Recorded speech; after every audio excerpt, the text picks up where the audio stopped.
हमें ये बताइए कि योग को प्रचलित करने के लिए क्या सच में एक अलग दिन की जरूरत है? वैसे सबसे पहला अंतर्राष्ट्रीय योग दिवस 2015 में मनाया गया, जो शायद एक उत्सव ज्यादा था। लेकिन इस साल उत्सव मनाना उद्देश्य नहीं है। अब ये एक अभियान बन गया है और सचमुच काम शुरू हो गया है। पहले वाले योग दिवस का मकसद था लोगों को प्रेरित करना, जागरूक करना। अब हम कोशिश कर रहे हैं कि ये एक जीता जागता अभ्यास बन जाए। तो संयुक्त राष्ट्र में मैं इस बार 2 सत्रों में भाग ले रहा हूँ। एक 20 जून को, जिसमें मैं 2 घंटे के लिए बोलने वाला हूँ, योग के विज्ञान के बारे में बताने वाला हूँ।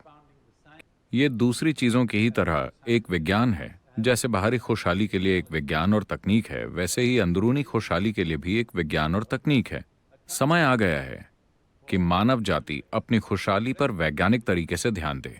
इस वजह से ये अब बहुत जरूरी हो गया है कि योग का प्रसार हो, क्योंकि ये आपकी आंतरिक खुशहाली पर ध्यान देने का वैज्ञानिक तरीका है, जो तार्किक रूप से सही है और इसे वैज्ञानिक तरीके से जांचा जा सकता है। अगर आप इस तरीके से आंतरिक खुशहाली नहीं लाते हैं, तो मेरा मानना है कि अगले 50 से 60 सालों में 90% से ज्यादा लोग शराब या ड्रग्स का सहारा लेने लगेंगे। अच्छा। वो केमिकल्स का इस्तेमाल करेंगे अपने भीतर आंतरिक अनुभव प्राप्त करने के लिए। अगर आप उन्हें मौका ही नहीं देते कि कैसे वो अपने भीतर परमानंद में रह सकते हैं, अगर आप वो संभावना पैदा नहीं करते, तो यही होगा। जब मैं शराब और ड्रग्स की बात कर रहा हूं, तो मैं इसके बारे में नैतिकता का सवाल नहीं उठा रहा। लोगों की एक पीढ़ी के तौर पर हमारी सबसे बुनियादी जिम्मेदारी ये है कि आने वाली जो पीढ़ी हम बना रहे हैं, वो कम से कम हमसे थोड़ी बेहतर हो। अगर आप एक ऐसी पीढ़ी बनाते हैं जो हमसे भी गई गुजरी है, तो एक पीढ़ी के तौर पर हम असफल रहे हैं। और बिल्कुल ऐसा ही होगा अगर 90% लोग शराब और ड्रग्स में डूबे रहेंगे। जब आप बच्चे थे, तब से अब तक शायद इस धरती पर शराब और ड्रग्स का सेवन 300 से 400% से भी ज्यादा बढ़ गया है। तो बड़ी आबादी उस दिशा में बढ़ रही है। अगर आप किसी ऐसे तरीके या ऐसी तकनीक को प्रचलित नहीं करते जिसके जरिए हर इंसान अपने अंदर खुशहाली ला सके, अगर आप ऐसा नहीं करते, तो आप मानवता को उस दिशा में ले जा रहे हैं।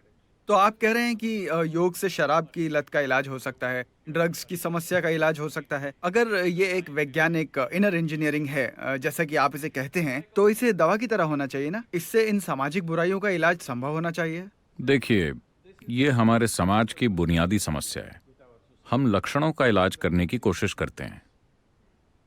मान लीजिए कि आप ही की तरह एक इंसान है जो सिगरेट पीने की, शराब पीने की, भागने की, खाने की या हर तरह की समस्याएं पैदा कर लेता है। हम उन समस्याओं को ठीक करने की कोशिश नहीं करते। हमारा तरीका बस ये है, अगर आपका जीवन का अनुभव ऐसा है कि यहां बैठे हुए आप बिल्कुल आनंद में हैं, तो क्या आप में कोई भी विवशता होगी?